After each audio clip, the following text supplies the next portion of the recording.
In Broward County, Florida, day 6 of the death penalty phase trial of the Parkland school shooter.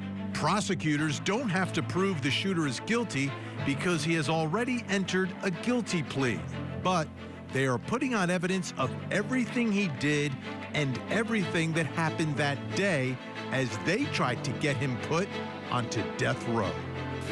TF 16214. Okay, is that the rifle that you collected on the 3rd floor stairwell? Yes, sir. Where did you get shot? My right arm and my lower right back. I have a couple fragments still in my lower back, and then I have a scar on my arm as well. In Philadelphia, Pennsylvania, a group of juveniles attacked and killed a 73-year-old man with a traffic cone, resulting in 2 14-year-olds being charged with murder. Now, a 13-year-old witness to this attack has been shot in the head. Is it all connected? We take a closer look. And on the docket in Kern County, California, the disappearance of the Cal City toddlers Orrin and Orson West. Their adoptive parents getting ready for their upcoming trial, accused of the double murder of the little boys they adopted. We have a preview. They just told me they were being adopted. Then they told my dad that they were with a teacher and a lawyer. Then they told my mom that they were fine where they were.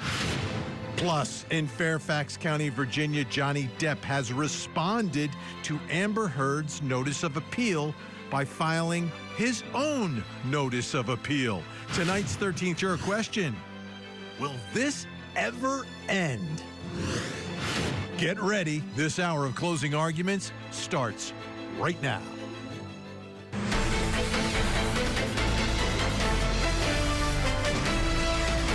I'm Vinnie Politan. Thanks so much for joining us here on Closing Arguments. Another difficult day inside the courtroom down in Fort Lauderdale, Florida. It's the only way to talk about it. I mean, what is taking place down there day in and day out, day after day? Not easy stuff. You're talking about a mass murderer. That's who he is. That's what he did. That's what he admitted to. But there are 17 other people who were shot by the Parkland school shooter who survived. 17 didn't, 17 did. And another one of them testified in court today. Let's take a look. Tell us what happened. I was in 4th period, just sitting there writing an essay, and then heard loud sounds like the gunshots, and then everyone began to run in the classroom. I had ran towards the back, towards the teacher's desk, and I was on the ground. I had my hand, and I was crawled against the ground. Okay, and then what happened? And then we sat there for about 20 minutes, or less than 20 minutes probably, and then the police had came into our classroom and escorted us out. Okay, so before the police came, you said you heard gunshots, right? Yes. Where did the gunshots, when you first heard them, where did they sound like they were coming from? By like the exit, close exit of the hallway. On the east side? Yes. Okay, and then you heard the shots, and then what happened in your classroom? Everyone had got up and ran, all scattered like around the classroom, and was trying to take cover. Okay, and you said you ran to the teacher's desk? Yes. Who was near you? I was next to Maddie and the teacher, and Elena was behind me. Okay, Elena Petty? Yes. Okay. Did you see where Alex Schechter was? Yes. Did you see anything happen with him? No, I just saw him sitting back in his desk. Okay. And how about Alyssa Alphabet? No, I didn't see her. Who else was close to you? How about... Alex Stewart was close to me when we were sitting in the classroom, and then everyone was kind of like against the wall, so they weren't really behind the desk. Okay, and did you get shot? Yes. All right, when did you get shot and where did you get shot? When I was sitting or running towards the back of the room in my right arm and my lower right back. Okay. So what happened as a result of your injuries? I have a couple fragments still in my lower back, and then I have a scar on my arm as well. Okay. And did you go right to the hospital? Yes. And how long were you in the hospital? 1 night and 2 days. Okay. Did you see, you said you saw Alexander Durrett, he was near you? Yeah, he was sitting near me. Okay, how about William Olson? No, he wasn't by me. He was behind you? He was not by me. Okay. All right, and you said then the police came and took you out? Yes. Okay. And what, you have any after effects from your injuries? Just can't do some motions because my back. Your Honor, same basis as last week. Okay. So noted, thank you. I can't do some motions like with my motions like working out or anything because my back.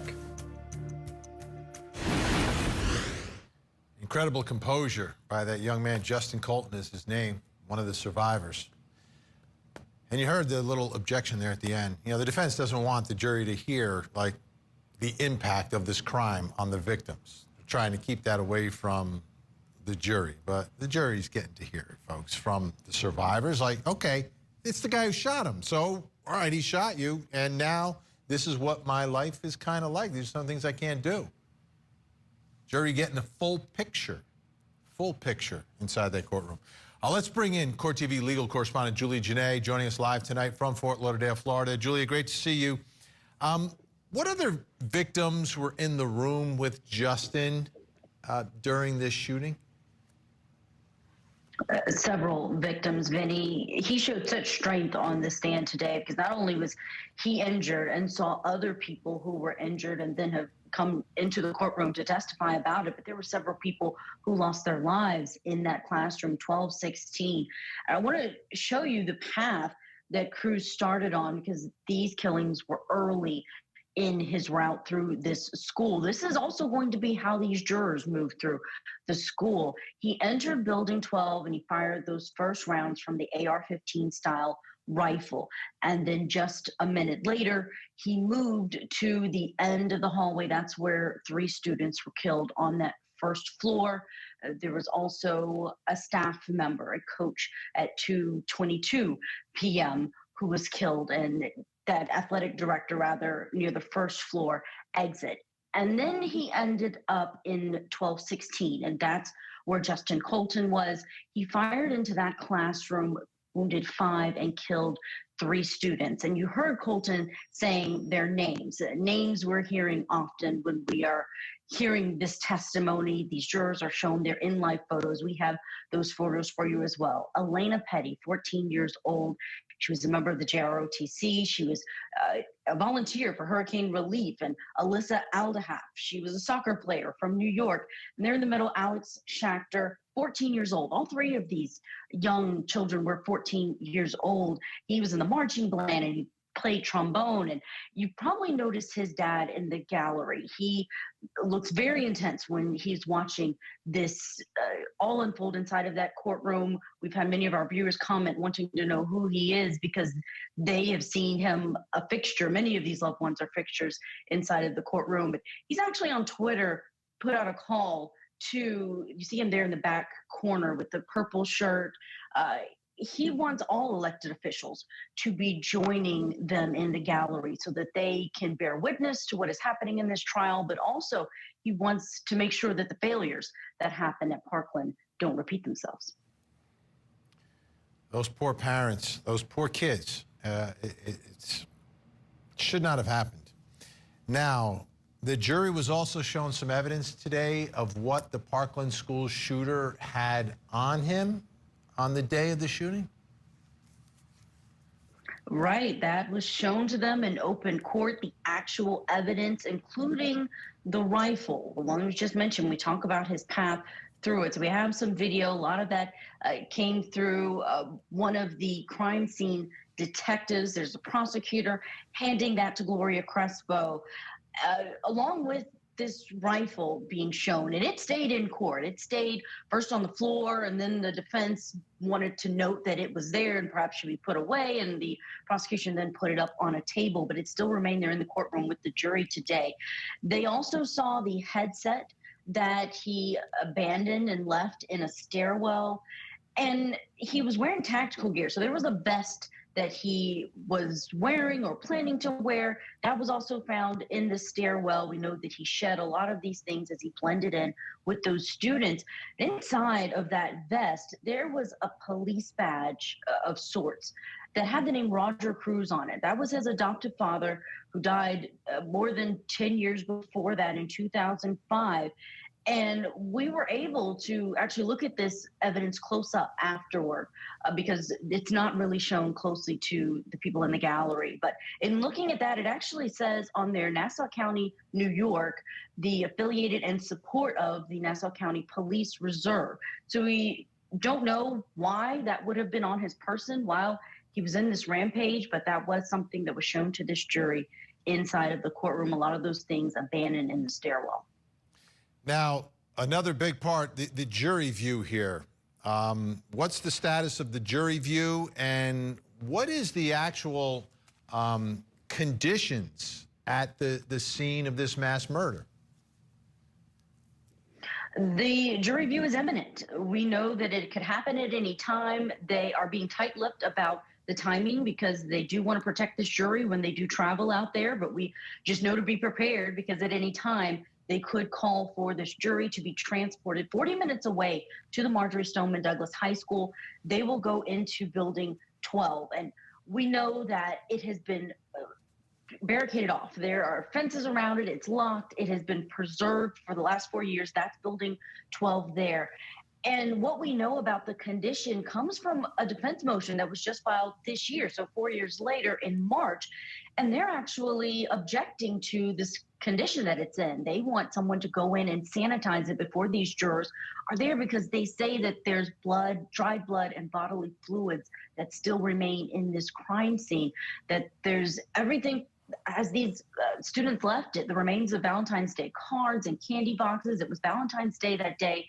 Their incomplete assignments on desks and classrooms, student photographs, inspirational signs, and personal effects. Today, when we looked at that exhibit, those exhibits that were not shown to the gallery, but one was a no bullying sign that had a bullet hole through it. So we can expect that these jurors will likely see this type of evidence inside of that building, Vinny. Julie Janae, Court TV legal correspondent down in Fort Lauderdale, Florida. Incredible reporting on this. It's a tough case. It's tough. I mean, it's tough for everyone involved. Appreciate your time tonight. Thank you. Thanks, Vinny. All right, let's bring in our think tank tonight. Joining us in Englewood Cliffs, New Jersey, criminal defense attorney, former prosecutor Al Wunsch III. In Stamford, Connecticut, criminal defense attorney Darnell Crosland. And in Alma, Arkansas, criminal defense attorney, former prosecutor and former trial attorney Carrie Jernigan. You can check her out on TikTok at Carrie Jernigan 1. Not 2 or 3, but 1. All right, great to see everyone tonight. Let's start here, Al, and this is my issue throughout with the defense here. Now it's with the jury view. We're going to take the jury, judge taking the jury, to see the scene of the mass murder, and the defense wants it sanitized. Isn't the purpose of a trial to get to the truth? Don't we want the jury to see the truth and actually understand what happened and see the evidence when they go to the scene of a mass murder? Well, but Vin, he pled guilty already. Okay, so what more do you need to understand? The good thing about this ridiculous exercise and cost for the people of Florida is that no, the cost was created. Let's not. The cost of all this is caused by one person. The shooter. The shooter caused this. Then the good thing is this: if he is executed, there'll be no more murders in America, and that's the good thing about all of this. We will end murder forever. I mean, you know, there was a time in our country that there were 200 offenses that warranted the death penalty. 200. We've whittled them down substantially. You know that in England, a 7-year-old child could be executed for a crime?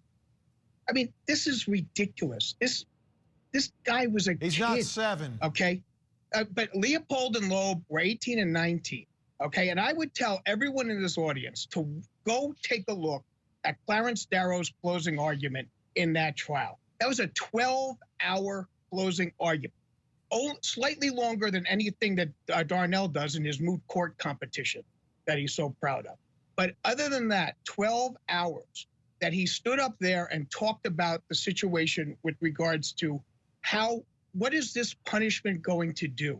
If it ends murder, if it brings these kids back, I'm 100% for it. If it's not going to do that, let him rot All right, in jail. but guess what, Al? You don't live in Florida. You don't get a vote. It's Thank the God. law. It's the law. It's the law in the state of Florida. Darnell, Crosland, the defense wants to sanitize the crime scene? Like, what is that? We want to scrub away all the evidence?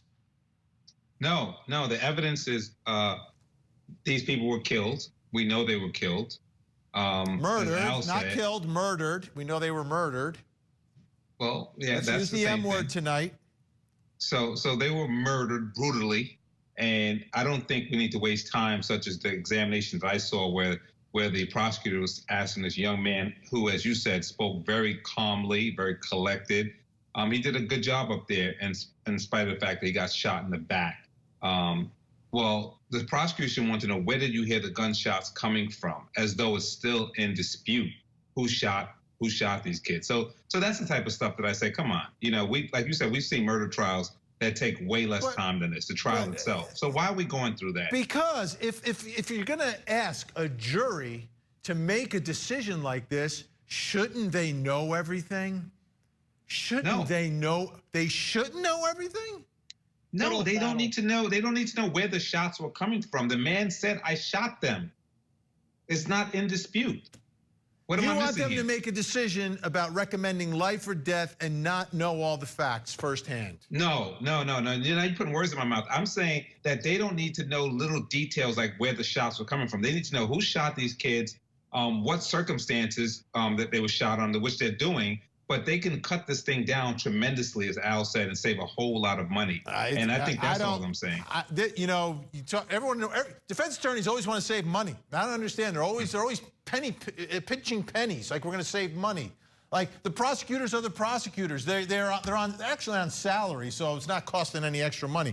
Carrie, let me ask you your thoughts about the sanitization of the scene of the mass murder. That's what the defense wanted. I'm going to put my former prosecutor hat back on since we've had the defense attorney angle. And I think it goes back. We're in the aggravating factors part of this trial. And the judge is going to give great leeway in the cold, calculated, premeditated, cruel, heinous. They want to see how far he had to walk, how long he had to stay in rooms. And I think that for aggravating factors, the blood, all the aspects of what happened on that day, if it is still there, then the jury can see that when you are on the aggravating factor portion of this, they're going to get their chance to go mitigating circumstances, and they're going to get to say these mitigating circumstances far outweigh all the blood and the guts. We aren't there yet, so the prosecutor's going to get wide latitude in showing these jurors the cold, calculated, and premeditated portion of these murders. Al, you see, it's great, Carrie, that you could put the prosecutor hat on, because Al's prosecutor hat, he lost. I mean, look at that mess behind him. He'll never find it. He'll never find it. I mean, where would you even keep a prosecutor's hat there? Al, I'll give you the final word, and then we've got another big story we've got to get to. Go ahead. Okay. Bottom line is this: he's pled guilty. Let him rot in jail for the rest of his life. It's not going to do anything better. And to waste, this is a political thing, Vin. This is what's being done politically by the governor of Florida to orchestrate this whole thing, to look tough on crime for his potential presidential run. It's ridiculous. It's a political move. Just put him in jail. He's 19 years of age. He's a stupid kid, and he deserves to rot in jail forever. All right. We'll leave it there. This has nothing to do with politics, by the way. It has to do with 17 murders, 17 attempted murders, and all the planning and motivation, finding out why he did it and who he is. Anyhow, Al Wunsch, Darnell, Crosland, Carrie, Jernigan with me the whole hour. When we come back, this is a tragic, sad, puzzling what's happening in Philadelphia. There's a story we covered involving a group of juveniles who murdered a 73-year-old man with a traffic cone. And now apparently a 13-year-old who was there and apparently saw what happened is shot in the head with a gun. Are they connected? What is going on in Philadelphia? That's next.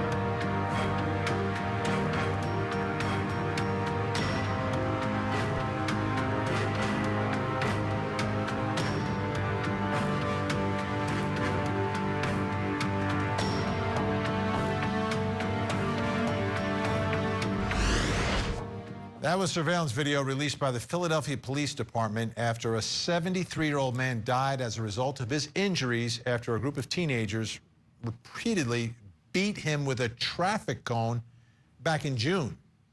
And now a 13-year-old girl who allegedly witnessed this attack, who was there, has been shot. Several Philadelphia media outlets are reporting the story. Court TV has reached out to the Philadelphia Police for confirmation. Reporter Steve Keeley with Fox 29 in Philly tweeted out over the weekend, quote, 13-year-old girl shot in face last night was one of the juveniles in the surveillance video of the traffic cone murder of 73-year-old James Lambert. Multiple Philly police sources confirmed to me she is in stable condition. He goes on to say, Philly police sources tell me she was among juveniles seen in the video recorded attack on Mr. Lambert, but is not charged and never interviewed, now considered a witness in the killing. Her shooting last night believed to be the result of juveniles playing with a gun. Now, police say there's no evidence that the two incidents are connected and that the shooting is still under investigation. But what is going on in Philly? Let's bring back in our think tank tonight. Al Wunsch, Darnell, Crosland, Carrie, Jernigan with us. Darnell, your thoughts tonight. I mean, brutal attack. Why they're beating a 73-year-old man with this cone, but a 13-year-old who was there, not charged, but apparently some sort of a witness, now is shot in the head. 13 years old, Darnell. Yes, it's hard to figure out whether, in fact, it was connected. The mere fact that they were together the same night that this gentleman was brutally attacked. Well, which do you think is worse? Which is worse, Darnell, if it was connected or if it wasn't? Because on the one hand, if it's connected, then we've got like teenagers, putting out hits on witnesses, or we've got a 13-year-old who witnesses a man being beaten with a traffic cone and then somehow tragically is shot in the head. Yeah, well, that's an easy one to answer. If it was connected, then that's worse because, like you said, now we got people going mob style, going rogue, and killing witnesses. If it wasn't connected, then what your question was, what's going on in Philly? It seems like if it wasn't connected, this is a juvenile that's hanging out with a bunch of other juvenile delinquents, and that persistent delinquency has led to them playing with a gun. If that's the case, as they said in the opener, playing with a gun and somebody gets shot and killed. So either way, they have too much time on their hand, no supervision, and it's not a good situation for young kids to be in. Yeah, and if you look at the timestamp on that video, it is like early morning. Now it's late. I mean, 13, 14-year-olds that are out. Carrie, your thoughts about this? I mean, there's so many different ways you can look at this incredibly tragic, sad situation because you don't want teenagers involved in all this. But you got two things, right? You want the best for the kids, but you want to live in a safe community as well. I think this is spotlighting a much bigger problem than what we are seeing right here. Philadelphia finds itself right now in a social science experiment. When it elected and re-elected a very progressive prosecutor in Larry Krasner, he has made it known he's going to prosecute less crimes. He's going to use prison-less. The juvenile system has essentially shrunk. They are spending more money on summer camps and treatment than they are prison right now. And I think that that is why we see soaring homicide, violent crimes, and juvenile crimes skyrocketing. And until Krasner scales back and pivots a little bit from this criminal justice reform, I think we're going to see no end in sight to these poor citizens of Philadelphia until we can see that this is not working. You sometimes can't take these giant leaps in this reform. Take some little steps, but if not, these people have to understand, these criminals have to know that prison is a possibility, or we are going to see this continue. Al? Vin, let me put on my prosecutor's hat for this that I found in my office. You found it. Okay, thank you. There's a fine line between coincidence and fate. And in this instance, I don't really see that there's even a need for a coincidence. I mean, the terrible thing about this and the wonderful thing about this crime is it's on video. We have it. Okay, so we can see it. I feel terrible for that 13-year-old girl and feel horrendous that she's gone through that. I don't think it has anything to do with it. It doesn't seem to me that that these kids would be that calculating to be able to do it. This stupidity that we see here demonstrates clearly, okay, that they're just a bunch of idiots, okay? I don't think they're going out and rubbing out witnesses. I mean, this is not the mob. This is not organized crime. It's not happening. But my heart goes out to that poor girl. My heart goes out to the family of that old gentleman, the older gentleman who was brutally murdered by these kids, and how no one saw that happening and no one went to his assistance is just beyond belief for me. It's just a terrible, terrible thing. And there's the timestamp, about 2:55 a.m. And I mean, that's another part of the issue that we're dealing with here. All right, we've got more to get to. Another story out of California involving these two little adorable boys who went missing. They've never been found. There they are, Orrin and Orson West. They were adopted, but now the adopted mother and father have been charged with their double murder. Double murder. They adopted these kids, and then prosecutors say they killed them. That story when we come back.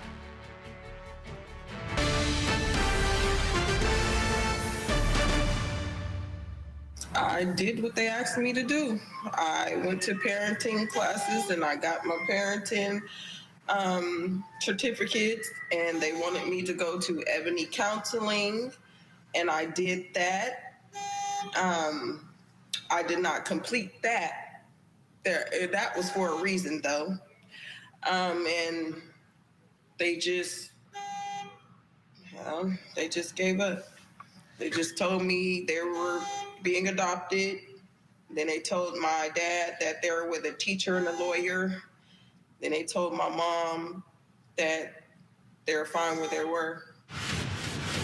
I just feel like they were wrong. My kids did not deserve that. And I honestly really hate them, but it's nothing,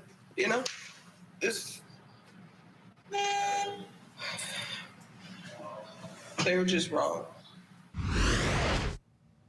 It's Ryan Dean. She had two children. The state stepped in. There were some issues at home. The children were in foster care for a while. And then as she is working towards trying to get some form of reunification, and her mother, the children's grandmother, is also working with the state trying to keep the children in the family, the children were adopted out to young parents who already had 4 other children. So now they had 6, but they're back down to 4 because those 2 little boys were reported missing by the adopted parents. Those adopted parents now facing murder charges. Brianna Willis from our great affiliate KERO in Bakersfield, California, has the story of the Cal City toddlers.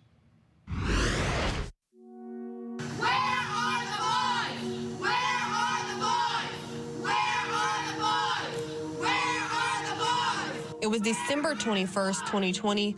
Orrin and Orson West also known as Classic and Sincere, were first reported missing in California City by their adoptive parents, Terzell and Jacqueline West. Days after that time, the West parents telling 23 ABC they understand that people would accuse them of the disappearance. And that's understandable. What's your response to that? That's understandable. I would think the same thing. And the Cal City Police Chief John Walker assuring the community his department was looking for clues day in and day out at the start of the investigation. We're just trying to dig up anything, any clues that we can possibly find to find out where they had gone and also to confirm that they're not in the backyard. The disappearance prompting a massive search effort involving not only Cal City Police, but the Bakersfield Police Department, the FBI, and the community. Then month after month, the community rallied together for searches, marches, and vigils, all to find the boys. Where are the boys? No boys, no peace! Where are the boys? No boys, no peace! And reward money for information and the return of the boys continued to grow in 2021 as local businesses, community members, and a private investigator joined the search efforts for the boys. There was some elements that stood out about the foster families' interviews that pretty much compelled me to participate and come out and do what we could to help find both of these boys. Billboards with the boys' faces and the rewards started to appear in February 2021 in Kern County. But after 8 weeks, Cal City Police confirmed they have no suspects in the case. In March 1st, 2021, the Bakersfield Police Department officially took over the case. They continued the search in Cal City and Southeast Bakersfield for the boys, issuing a search warrant to the adoptive grandparents and more than 20 more search warrants in the case. It wasn't until June 2021 BPD gave an update on the case, announcing 170 items have been seized, 83 individuals have been interviewed, 44 search warrants have been conducted, 16 mass area searches have been done, 3 searches outside of California, and 200 plus tips have been received and followed up on, but still, the boys have not been located. Then month after month, the community continued to come together with prayer vigils and hoping for answers for the boys. But December, nearly 1 year after they were first reported missing, BPD provided an update saying since June, they executed 4 more search warrants, interviewed 33 more people, conducted 11 mass area searches, and 4 out-of-state searches. During the 1-year anniversary, we spoke to the biological family who said they just want answers. Some kind of answers. It's been a year. We deserve something. Yes, yes. That's, I mean, it's only right. Orson's biological father saying regardless of the circumstances, he will always be here for the boys. I still got them. They should know that I still love them, that I'm always going to have their backs regardless of the fact those are my kids. Like, you know, that's something that you'll miss in life that you can never get back. Now, just 14 months after they were first reported missing, the Kern County grand jury indicted the adoptive parents, Terzell and Jacqueline West, for the murder of Orrin and Orson West. They were arrested March 1st around 7 p.m. near Highway 58 in Enos Lane. Kern County District Attorney Cynthia Zimmer announcing the investigation unveils that the boys are dead. But Zimmer added that the bodies have not been found, and now the family is still searching for answers. The question is now, where are the boys' bodies? We want to be able to bring them home and, you know, give them a proper burial. Where are those boys? Let's bring back in our think tank. Al Wunsch is with us. Darnell, Crosland, Carrie, Jernigan. Carrie, this story tragic on many levels, and I spoke with the mom and the grandparents in this case a short time ago, and a lot of frustration just in the manner in which the children were taken and then fostered, which is fine, right? Foster care is where we take care of the kids. If the state feels they need to step in, there's some sort of potential dangerous situation. But then you got to work towards that reunification. And as they're working towards all that, the kids are given to these young parents who already have 4 kids. I mean, it was absurd. It made no sense to me. This is going to be a murder trial, obviously, but it just seems like there is more than just whoever murdered these children, if they are in fact dead, because no bodies have been recovered, but there's more like unclean hands touching all of this. I hope this spotlights what happened to these biological parents is happening in every state in this country.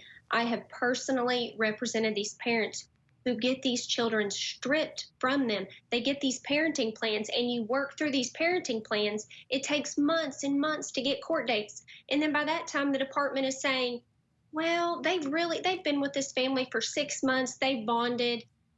We're just going to let them adopt. And it is happening everywhere. There are some amazing podcasts, Do No Harm, that really spotlight this. This is happening, this exact same situation. And so if any good can come from this horrific story, I hope that this situation is happening, and reunification should always be the goal. If these parents are working a parenting plan so that kids can stay with the parents, the trial, these charges is a whole other issue. It's going to be really interesting to see where this goes. Prosecutors hate these no body cases, but I think that these prosecutors and detectives really took from what the bad in the Casey Anthony's. Those prosecutors continued to try this in the media. These prosecutors and investigators are doing the exact opposite. We have no idea what evidence they have, and I think that is really going to help them when this trial starts. Darnell, the other thing that struck me was they adopt the kids and then they change their names. Like, one of the kids was old enough to recognize his name already. They had names given to them already. And you take these children, you change their names? Yeah, I mean, that's a sort of area that makes us start to wonder what were they thinking, what type of control, what type of games they were playing. Whether they would stay with themselves. But there's a lot of talk tonight about what hats you're wearing, defense hat, prosecution hat, etc. And when I look at this type of case, I say to myself, although I do believe the biological mom was taking parenting classes, I do some family law as well, and those parenting classes are put together to help parents get back on track. I do a lot of these termination of parental rights cases. Same thing. When there's no other choice, then they terminate the rights. But I think that DCF in Connecticut, who handles this type of stuff, sometimes they rush to judgment, and then it doesn't come out the way it should. And just lastly, on the prosecution defense hat, if they did all these searches, they did all these investigations, and nothing came up. I'm a little upset sometimes when I hear that people get charged with murder, the most serious charge you could probably get charged with, when nothing changed from the first search warrant to the last search warrant. They just say, okay, we did all this, let's just charge these people, see what happens. Because even if they're found innocent or found not guilty, I'm just a little bit confused sometimes in our system of justice when there's nothing that changed, nothing was found, no body, no trace evidence, no nothing. And maybe a prosecutor on the panel could tell us, what I'm missing, but why do you just press a button and say, okay, charge him? Well, in this case, the indictment is extremely specific about the time of death, and they give a very specific window. The children were reported missing in December, but they say for sure the children were murdered in September, months before they were reported missing. So we'll see how that works out. Al, I want you to stay right there, Al, because when we come back, we're going to talk about your favorite case, Johnny Depp versus Amber Heard. Will it ever end? We'll try to answer that when we come back.